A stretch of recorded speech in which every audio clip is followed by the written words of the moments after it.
Bonjour et bienvenue à ce nouveau Café des Lyonnes. Bonjour Nathalie. Bonjour Alexandra. Alors aujourd'hui, je suis ravie d'accueillir dans les locaux de l'Intercontinental à Lyon Nathalie Perrin-Gilbert. Vous êtes une figure de la politique lyonnaise depuis des années. Vous avez été maire emblématique du 1er arrondissement de Lyon. Les pentes de la Croix-Rousse. Exactement. Adjointe à la culture jusqu'à très récemment. Et je suis vraiment très heureuse de vous accueillir parce qu'on va pouvoir parler de cette expérience de la vie publique qui est un peu au cœur, nous, de notre préoccupation à l'équipe des Lyonnes. Mais d'abord, Nathalie, première question de l'émission, vous la connaissez. Est-ce que vous êtes, j'ose vous la poser, est-ce que vous êtes une femme engagée ? Et surtout, ça veut dire quoi pour vous, l'engagement ? Oui. Alors, je vais vous surprendre. Je vais vous dire que oui, je considère être une femme engagée. Ouais. Et d'ailleurs, souvent, quand on me demande de me présenter, je dis je ne considère pas être une femme politique.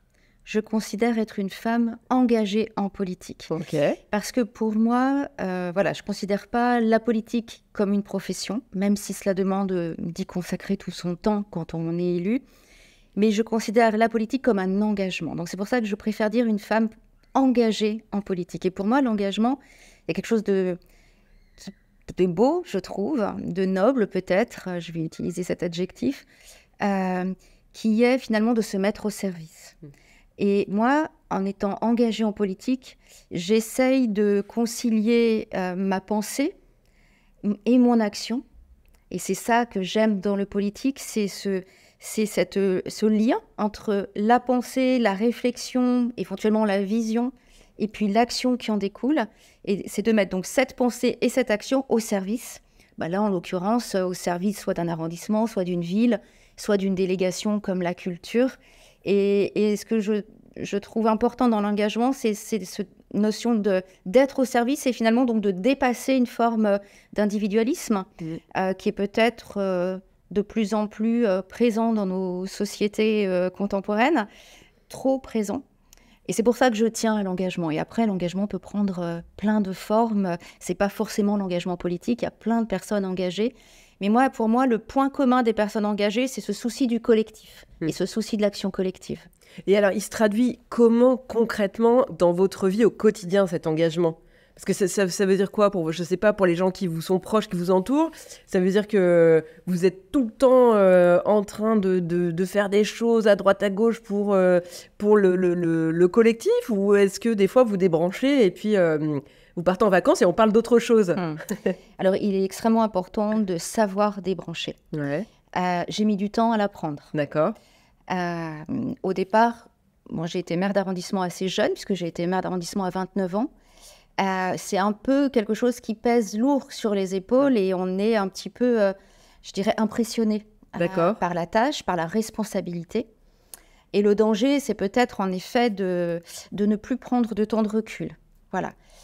Et au début, j'en prenais peut-être pas suffisamment. Et au fur et à mesure, on apprend, on se rend compte de l'importance d'avoir du temps pour soi et ce recul-là, et du temps tout simplement pour nos proches.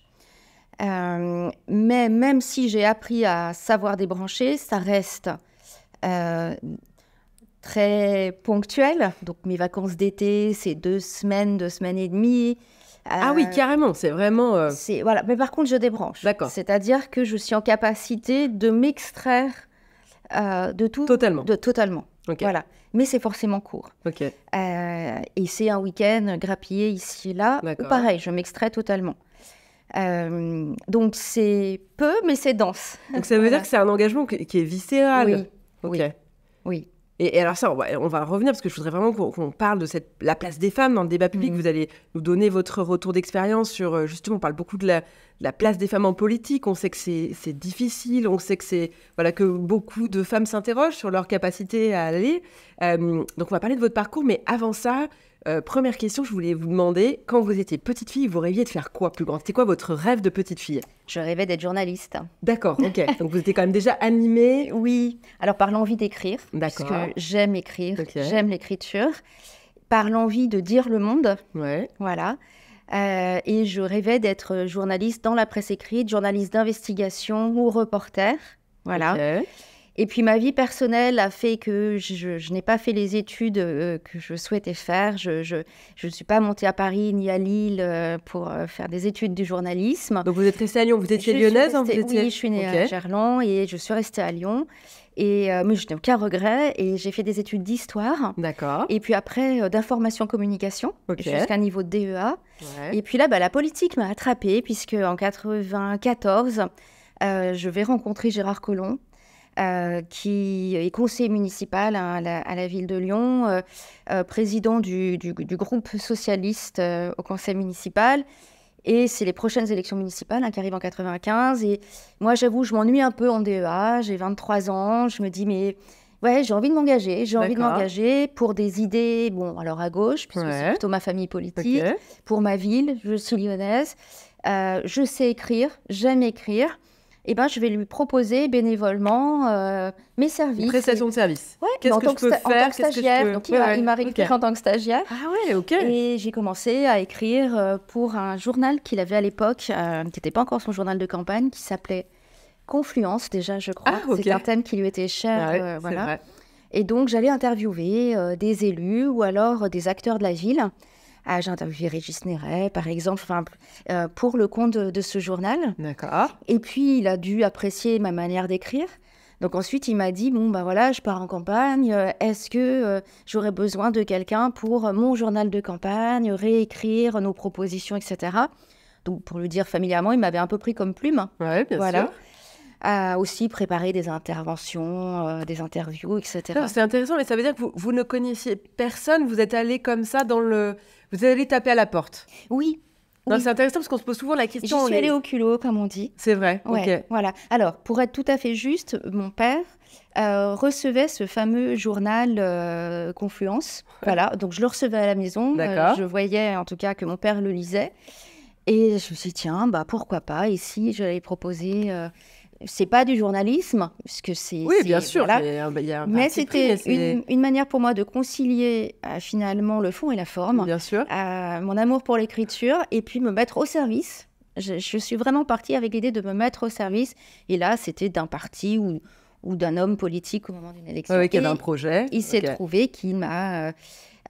proposé une place sur une liste qui n'était pas prévue du tout au départ. D'accord. Et c'est comme ça qu'il m'a mis le pied à l'étrier, en effet. Et là, alors, typiquement, quand on vous propose d'être sur une liste, c'est quoi votre première réaction? Alors... Est-ce que vous vous en rappelez? Là, j'avais 23 ans, donc... et je suis devenue conseillère municipale suite à ça, et maire d'arrondissement, donc 6 ans après. Je lui ai dit, il fallait aller vite parce qu'il fallait remplacer quelqu'un. D'accord. C'était dans l'urgence. Il m'a appelé un dimanche à mon domicile, et je lui ai dit, écoutez, je prends mon dimanche pour réfléchir, je vous réponds demain. Et mon réflexe a été d'en parler avec l'homme qui partageait ma vie et qui depuis est devenu le père de mes enfants, puisque je l'ai rencontré jeune, et de dire qu'est-ce que t'en penses, voilà.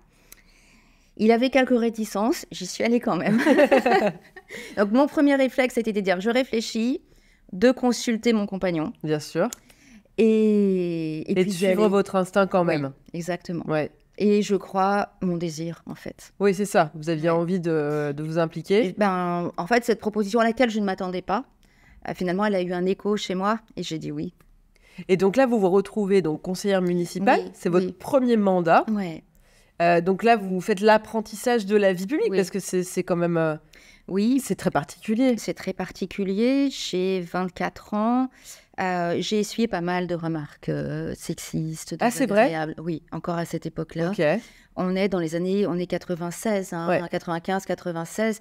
Et vraiment, même si tout n'est pas parfait, finalement, en 25 ans, je mesure une évolution. Ouais. C'est-à-dire qu'aujourd'hui, les hommes ne se permettent plus un certain nombre de réflexions que j'entendais encore il y a 25 ans. D'accord. Y compris en plus parce que j'étais une jeune femme, bien sûr. Voilà.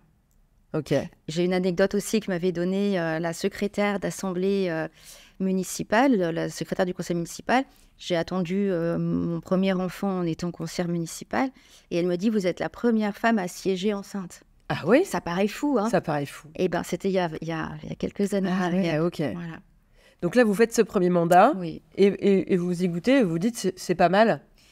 Oui. Non, c'est quoi votre, votre évolution? J'aime les idées, j'aime le débat d'idées.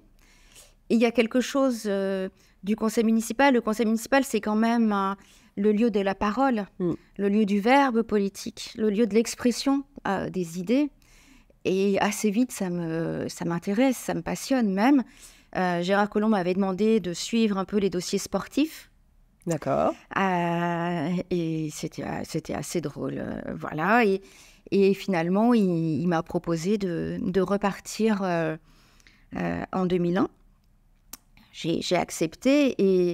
Et ce qui se passe en 2001, c'est que on gagne 3 arrondissements. Non, pardon, on gagne la ville de Lyon. Je me trompe, oui. Excusez-moi, c'est en 95 que nous gagnons 3 arrondissements. 2001, nous gagnons la ville de Lyon. Et c'est ainsi que je me retrouve maire du 1er arrondissement.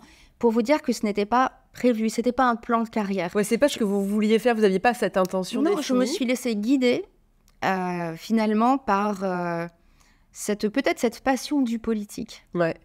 Et là, vous vous retrouvez donc toute jeune maire du 1er arrondissement. Ouais. Il y a combien d'habitants dans le 1er arrondissement 30 000. Ah oui, c'est énorme. Et surtout, c'est un arrondissement qui, à partir du jeudi soir et jusqu'au dimanche soir, multiplie peut-être pas par 2 sa population, mais pas loin. C'est un arrondissement de centre-ville, de vie nocturne, c'est ça. Avec énormément de conflits d'usage. Ouais. Alors évidemment, entre les piétons et les automobilistes, mais aussi entre les diurnes et les nocturnes, entre des habitants qui ont envie d'une vie de quartier, et puis des gens qui habitent là parce que c'est le centre-ville, avec tout ce que cela implique en termes de vie. Donc c'est un arrondissement passionnant et extrêmement contradictoire. Quand vous vous retrouvez maire comme ça du 1er arrondissement, alors on dit souvent que les maires d'arrondissement finalement ont très peu de pouvoir. C'est vrai. Par rapport au maire central. Enfin, c'est une spécificité lyonnaise sur la loi PLM, Paris, Lyon, Marseille. D'abord, est-ce que c'est vrai? Est-ce que vous avez ce sentiment-là? Oui. Et deuxième question, est-ce que... vous faites votre apprentissage de maire, c'est pas évident. Comment vous faites? Comment vous gérez ça? D'abord, j'écoute et je regarde beaucoup. D'accord. C'est-à-dire que je dirais, un mandat, c'est 6 ans. Les 3 premières années de mon mandat, j'ai été beaucoup à plonger dans les dossiers. D'accord. Donc, le maire précédent était Gilles Bunat, un écologiste. Et donc, voilà, j'étais dans sa continuité. Je me suis considérée d'abord dans une continuité. D'accord. C'est peut-être aussi féminin de vouloir... de ne pas se sentir légitime immédiatement. On a peut-être un petit peu ce défaut, je ne sais pas si on peut dire défaut, mais un peu ancré en nous, de ne pas se sentir légitime tout de suite. Ouais. Et peut-être dans un milieu politique qui est quand même encore, et qui était encore à l'époque un milieu masculin, peut-être, en étant très jeune aussi quand même, rétrospectivement, pour être maire d'arrondissement. Donc, je considérais que j'avais beaucoup à prouver, beaucoup à apprendre. Donc pendant 3 ans, j'ai beaucoup écouté, j'ai plongé dans les dossiers, rencontré énormément d'habitants, d'acteurs associatifs, culturels, économiques, etc. Et puis petit à petit, j'ai considéré que je commençais à bien connaître mon arrondissement, que je commençais à bien en comprendre les enjeux, à savoir vers quoi j'avais envie d'aller avec l'équipe d'arrondissement, en m'appuyant aussi sur la parole des habitants. D'accord. Pour moi, ça a toujours été très important d'être à côté d'eux, aux côtés des habitants. Et c'est là, d'ailleurs, où mes ennuis, je le dis avec le sourire, ont commencé. C'est-à-dire que les personnes autour de moi, et des élus autour de moi, se sont rendus compte que peut-être je ne serais pas seulement dans la continuité, mais que j'aurais ma patte à donner. Et ma manière de faire et de concevoir les choses. Ouais. Et peut-être que c'est quelque chose qu'ils n'avaient pas prévu. Oui, c'est ça. Et vous non plus, puisque finalement, c'est quelque chose que vous... C'est venu c'est petit l'expérience à petit. qui fait Exactement. ça. Ouais. Exactement. Et donc là, vous allez faire 3 mandats de maire. Ouais. Donc c'est beau, c'est énorme. Ça veut dire que vraiment, votre action a été légitimée par les habitants. En effet. Est-ce que finalement, c'est à l'exercice de ce mandat que vous définissez peut-être votre propre relationnel aux politiques, c'est-à-dire finalement cette façon qu'on a peut-être d'avoir une vision pour la ville et puis d'y agréger la place des habitants? Parce qu'on parle beaucoup de ce débat-là, comment on fait pour gouverner au sens noble du terme, j'entends pas au sens pyramidal. Alors, je crois vraiment en la démocratie représentative. Ouais. Pour moi, c'est quand même la base de notre démocratie. Mais je dirais que la démocratie représentative, elle commence au moment où nous sommes élus, et donc ça nous oblige. Je disais souvent à mes équipes, quand j'étais maire, le pouvoir oblige plus qu'il ne permet. Donc à partir du moment où on est en situation de pouvoir, même s'il est assez minime quand on est à la tête d'un arrondissement, Là, on a essayé de progresser avec ce mandat. Donc, cela nous oblige et donc on doit d'autant plus écouter. Ça ne veut pas dire qu'on ne tranche pas, ça ne veut pas dire... Mais on doit être à l'écoute. Et on ne doit pas avoir une pratique descendante du pouvoir. Le pouvoir, il émane pas d'une force supérieure. Le pouvoir, il émane du vote et de la confiance des électeurs, des électrices, des habitants. Et donc, c'est de manière continue où on doit expliquer. Si on décide, on doit expliquer pourquoi on décide. Si on sait qu'on va décider dans 2 ans parce que le dossier il prend du temps, il faut expliquer que ça va prendre du temps, il faut expliquer les étapes. Et surtout, il ne faut pas faire semblant, il ne faut pas laisser croire qu'on va laisser aux autres de décider si on sait que c'est nous qui allons décider. Et c'est un peu peut-être le bémol que je mettrais à la démocratie participative, enfin dite participative, c'est qu'on laisse croire finalement à des habitants qu'ils vont décider. Au final, c'est quand même l'élu qui décide. Bien sûr. Donc, je pense qu'il faut être très clair sur les règles du jeu et les étapes. Voilà. Mais c'est pas facile. Non, c'est un exercice qui est très compliqué. Et en fait, finalement, c'est une histoire de curseur. C'est-à-dire et puis de prise de conscience, mais ça se fait aussi à la pratique. Donc là, vous avez fait vos 3 mandats. Après, vous conduisez une liste en 2020 qui s'appelle Lyon en commun. Lyon en commun, sous vos couleurs. Et là, vous passez le cap des 10%. Au premier tour. Donc, ça veut dire que vous pouvez, en langage courant, vous pouvez vous maintenir dans un certain nombre d'arrondissements, de circonscriptions de la métropole. Et donc là, vous faites un accord avec le maire actuel, Grégory Doucet, et vous êtes... et je deviens adjointe. Voilà, vous convergez et vous gagnez le deuxième tour. C'est ça. Et là, vous devenez adjointe. Et donc là, vous allez travailler un peu dans votre secteur de prédilection, qui était le volet culturel. Vous êtes quand même très marqué, vous êtes très connu à Lyon, reconnu pour ça. C'est-à-dire avoir une vraie expertise aujourd'hui sur ce sujet. Oui, alors d'abord, c'est une passion aussi. Et puis, tout à l'heure, je disais dire le monde, écrire le monde. Moi, je voulais le faire en tant que journaliste. Les artistes le font au quotidien. Ils nous montrent ce que nous ne voyons pas du monde, y compris. Et je crois que c'est peut-être... Moi, je ne suis pas du tout artiste. Je n'ai aucun talent, aucun don. Mais c'est peut-être le point de convergence et ce qui fait que j'ai une telle admiration pour l'artiste qui sait donner à voir le monde et à le comprendre. Et puis en tant que maire du premier arrondissement, le premier arrondissement est l'arrondissement de Lyon qui concentre le plus d'habitants artistes. D'accord. On a énormément d'artistes qui habitent notamment les pentes de la Croix-Rousse. On a un nombre de librairies indépendantes très important. On a des grandes salles comme évidemment l'Opéra de Lyon, le Musée des Beaux-Arts, les Subsistances, et puis en même temps plein de lieux hyper importants de culture underground, des scènes découvertes, du rock alternatif. Et donc il y avait vraiment une forte dominance, et il y a toujours une forte dominante culturelle au premier arrondissement. Donc en étant maire, je pense aussi que je me suis familiarisée avec cette question-là. Et alors justement, avec le regard maintenant, le recul de votre... si vous regardez votre parcours, vous trouvez que... attendez, qu'est-ce que je vais vous demander comme question? Oui, de quoi vous êtes le plus fier puisque les mandats d'élus, c'est toujours... on travaille sur un temps long, c'est compliqué, on n'est pas toujours compris dans son action. De quoi vous êtes le plus fier dans ce que vous avez mis en place, fait concrètement? Alors, moi, il y a deux exemples qui me viennent. Je disais tout à l'heure, être aux côtés des habitants. Quand j'étais maire, quand j'étais adjointe à la culture, c'était d'être aux côtés des artistes. Et être aux côtés des artistes, c'était défendre leurs conditions de vie et de travail. Et donc, très concrètement, au mois de mars 2024, j'ai présenté en conseil municipal, en tant qu'adjointe à la culture, une délibération qui a permis d'augmenter le salaire de nos 104 musiciens permanents, musiciens et musiciennes permanents de l'Orchestre national de Lyon. Une grille salariale qui n'avait pas bougé depuis plus de 15 ans. Et là, on a voté à l'unanimité. Donc, j'ai été ravie aussi de ce vote unanime, c'est-à-dire quel que soit, je dirais, le bord politique, se rendre compte de l'importance du travail de l'artiste et de le rémunérer à sa juste valeur. Je suis très heureuse. C'était très concret d'avoir réussi à faire ça. Et de même, le festival Tout le monde dehors cet été, avec ce festival, c'est près de 650 cachets d'artistes qui sont versés donc aux artistes, aux techniciens du spectacle vivant, des cachets qui permettent d'accéder au régime de l'intermittence, etc. Donc c'est très concret, mais c'est ce qui permet la vie des artistes qui ne vivent pas d'art et d'eau fraîche, mais qui vivent de leur art. C'est une profession. Voilà, donc ça c'est le premier sujet. Et le deuxième sujet, c'est le patrimoine. Je suis très attachée à notre ville, je suis très attachée au patrimoine de notre ville. Quand j'étais maire du premier, j'ai fait ouvrir un bâtiment qui était fermé là aussi depuis des dizaines d'années, plusieurs années, un peu plus d'une dizaine d'années, le lavoir, là où les femmes venaient laver le linge. Ouais. Un magnifique lieu qui était fermé, on l'a réouvert et on en a fait un lieu culturel. D'accord.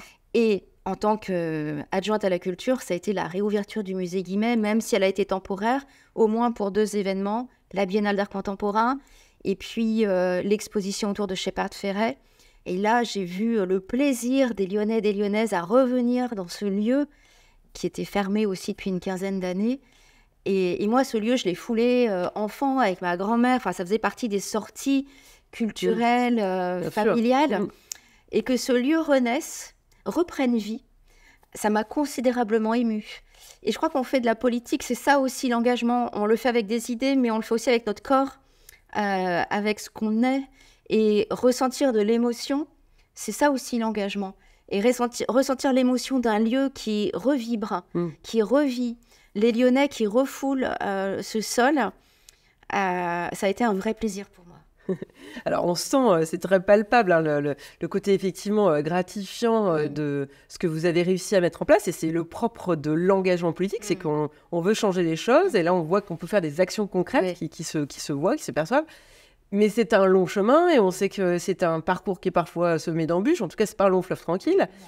Vous diriez quoi, pareil, en termes de retour d'expérience? Est-ce que vous trouvez que ça a été plus difficile en étant une femme? Est-ce que ça aurait été plus simple en étant un homme? Ou est-ce que les enjeux se posent plus comme ça aujourd'hui dans le débat public? Est-ce qu'il y a encore une différence homme-femme dans ce monde politique? Il y a encore une différence homme-femme. D'accord. Clairement.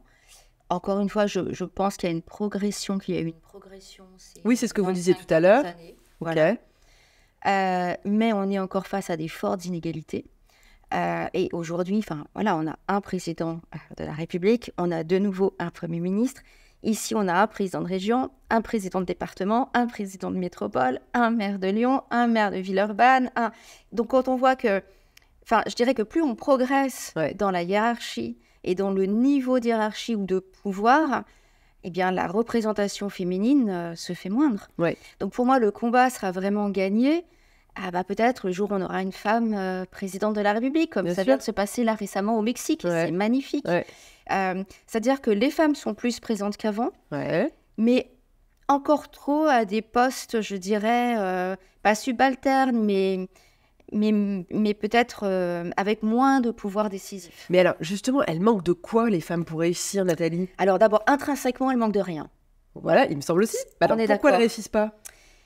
Alors, je pense qu'on se met nous-mêmes, on peut se mettre nous-mêmes des obstacles. Je parlais tout à l'heure d'un sentiment d'illégitimité. On va plus réfléchir avant de s'engager, sans doute. Mais aussi parce qu'on a des contraintes sociales. Les femmes dans la sphère privée, même dans la sphère publique, restent encore moins rémunérées que les hommes à compétences égales, même si l'écart se referme. Il existe encore largement. On est plus concerné aussi par le travail partiel, plus subi que choisi, il faut le dire. Il y a quand même une pression encore qui fait que les femmes hésitent à aller dans la sphère publique. Il y a peut-être la crainte de l'exposition. Oui, on est exposé quand on est en politique. Et peut-être que les femmes sont d'autant plus exposées. Mais j'ai envie de dire, il faut y aller, au contraire. Et il faut y aller ensemble. Et il faut que nous soyons de plus en plus nombreuses à y aller pour faire changer les choses. Et les femmes qui ont ouvert la voie, elles ont fait changer les choses. Donc, il faut qu'on soit de plus en plus nombreuses à ouvrir cette voie-là et à nous faire entendre. Parce qu'encore une fois, il y a eu des évolutions et elles vont se poursuivre. Je ne suis pas du tout pessimiste. Alors justement, comment on fait pour résister à cette exposition? On en parle beaucoup et c'est un sujet qui revient souvent dans l'équipe des Lyonnes. C'est vrai, prendre la parole dans l'espace public, c'est donc s'exposer à la critique, à des gens qui sont hostiles, qui le disent d'ailleurs de manière assez verte parfois. Les coups partent et ne sont pas toujours au-dessus de la ceinture. Comment on le vit? Parce que c'est difficile, vous avez quand même tous ces mandats derrière vous, donc des critiques, j'imagine que vous en avez eu 1 million, des trucs désagréables qu'on lit, des commentaires anonymes, des machins, peut-être même aussi plus dur que ça, j'en sais rien. Mais comment on le vit? Est-ce qu'il y a une parade? Est-ce qu'il faut se raisonner? Oui, il faut se raisonner. Alors, je parlais tout à l'heure d'expérience. Avec l'expérience, j'ai appris à être moins touchée. Ouais. Je suis moins touchée qu'auparavant. Je pense aussi qu'il faut se dire... Moi, je me représente souvent comme un écran. Et je me dis finalement, l'homme ou la femme publique, politique, est un écran sur lequel les autres projettent. Oui, c'est ça. Et finalement, les projections appartiennent à ceux qui font ces projections. Ça ne m'appartient pas. Oui, c'est pas personnel. Il faut réussir à dépersonnaliser. Et je crois que ça existe dans d'autres professions ou dans d'autres secteurs d'engagement que la vie politique. Donc, il faut arriver à se dire, c'est ma fonction qui est remise en cause plus que ma personne. Le problème, c'est que parfois, dans les critiques, en effet, ça se mêle. Mélange. Et peut-être que ça se mêle un peu plus pour les femmes que pour les hommes. On a l'impression qu'on ne vous épargne rien. D'ailleurs, on le dit souvent, même je l'ai dit à votre endroit dans une émission, mais je le pense toujours. C'est-à-dire que je pense qu'on vous a reproché des choses parce que finalement, vous êtes une porte-voix, vous avez de la voix. On vous entend, les Lyonnais et les Lyonnaises vous connaissent, vous êtes un personnage public parce que vous avez pris des engagements forts pour la ville, mais finalement on vous reproche parfois d'être cette forte voix alors que j'ai l'impression qu'on ne le ferait pas. Oui, ce serait une qualité chez un homme. Ce serait une qualité chez un homme. Oui. Après, moi je crois que pour passer au-dessus de ça, il faut croire en ce que l'on dit et en ce qu'on défend. C'est-à-dire qu'à chaque fois, moi si je prends la parole, c'est pas pour prendre ta parole. C'est parce que, en fait, dans ma vie, je suis plutôt timide. Voilà. C'est vrai? Oui. Okay.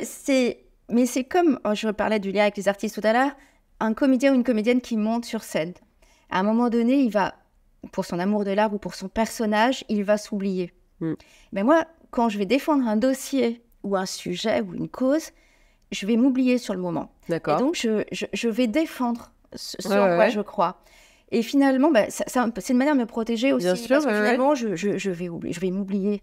Et c'est parce que je m'oublie que finalement aussi, les critiques, voire plus, se glissent. Parce que finalement, je garde le cap de ce en quoi je crois. Ouais. Et c'est ça qui est le plus important. Et quand parfois, j'essuie un moment difficile, et j'en essuie un là récemment, ce qui va me guider, c'est de me dire, est-ce que tu es resté en phase parce que je crois qu'on se parle tous. Oui, bien sûr. Enfin, je me parle à moi-même et je dis, est-ce que tu es resté en phase avec ce que tu défends, finalement? Et si je me dis oui, le reste a moins d'importance. Je pense que je serais vraiment triste et atteinte le jour où je me dirais, non, en fait, pour X raisons, tu as dévié de ce en quoi tu crois. Et donc, voilà, tant que je reste dans cet alignement, c'est finalement ce qui me maintient et c'est ce qui fait que je suis là. Alors, qu'est-ce que vous auriez envie de dire à nos Lyonnes qui nous écoutent et qui se disent c'est vrai, peut-être qu'elle a raison, moi aussi, finalement, j'aimerais bien un peu m'engager. Qu'est-ce qu'il faut faire? Il ne faut pas hésiter à pousser des portes. D'accord. Il ne faut pas se demander si on est légitime. Il ne faut pas se demander si on a du talent ou des capacités. Je crois qu'on a toute une expérience et on a tout un regard et quelque chose à apporter. Au collectif, au bien commun, à la discussion, au débat d'idées. Et on est toutes et tous, mais là je nous parle à nous femmes, légitimes à faire valoir notre point de vue. Et à un moment donné, il faut oser le faire. Il faut peut-être trouver aussi des cercles qui le permettent de le faire, peut-être dans un premier temps dans un environnement un peu bienveillant, sécurisant, où on peut prendre confiance, si on n'ose pas se jeter tout de suite comme ça dans le grand bain de l'arène politique, mais au moins dans des cercles de débat. S'habituer à prendre la parole en public pour défendre une idée à laquelle on tient. Et puis je crois que petit à petit, on y prend goût et on prend surtout confiance en soi. Et je trouve que c'est hyper bénéfique que ces cercles de discussion, de parole, de prise de parole existent. Moi, je vois aussi des concours d'éloquence qui se multiplient dans les lycées, à la fac. Par exemple, le Théâtre des Célestins accueille tous les ans la finale du concours de l'éloquence avec plusieurs lycéens et lycéennes. Et je trouve ça formidable. Et c'est dans des quartiers, des lycées parfois dans le quartier défavorisé. où il y a des jeunes qui n'ont pas l'habitude de s'exprimer, y compris parce que la scène des Célestins, elle est impressionnante. Voilà, on est presque sous les ordres de la République. Voilà. Eh bien, ils s'expriment. Des jeunes filles qui n'ont pas l'habitude non plus de s'exprimer face à des garçons, là, elles vont s'exprimer aussi. Donc, tout ce qui va permettre la prise de parole dans des cercles bienveillants, sécurisés, c'est une très belle chose. Donc, c'est à multiplier. Et alors, Nathalie, dernière question de l'émission. Quand vous serez nommée ministre de l'égalité femmes-hommes, quelles mesures vous prendrez pour que les femmes, elles soient plus présentes, visibles dans cet espace public? Il faut absolument que nous atteignions le plancher des 50% de femmes à l'Assemblée et au Sénat. L'Assemblée et le Sénat, c'est le Parlement, c'est la représentation nationale. Donc, il n'est pas normal que moins de 40% de femmes soient au Parlement. Il faut absolument que nous ayons autant de femmes que d'hommes. Donc, c'est obliger les partis, ça passe par là, la vie politique, à présenter des femmes dans des circonscriptions gagnables. Là, je parle surtout pour les députés. Sur les Sénats, c'est par liste, c'est un petit peu différent. Et puis, moi, j'aurais une proposition, c'est que tout député sortant, propose une femme pour lui succéder. Voilà, jusqu'à ce qu'on atteigne cette fameuse parité. Il n'est pas normal que les représentants et les représentantes de la nation ne soient pas en nombre égal. Très bien, Nathalie, merci beaucoup d'avoir pris le temps de prendre ce Café des Lyonnes ce matin avec nous. Je pense qu'on aura l'occasion de vous recroiser dans les prochains mois. Merci beaucoup d'avoir suivi ce podcast. Je vous donne rendez-vous la semaine prochaine pour un prochain Café des Lyonnes. Bonne semaine à tous.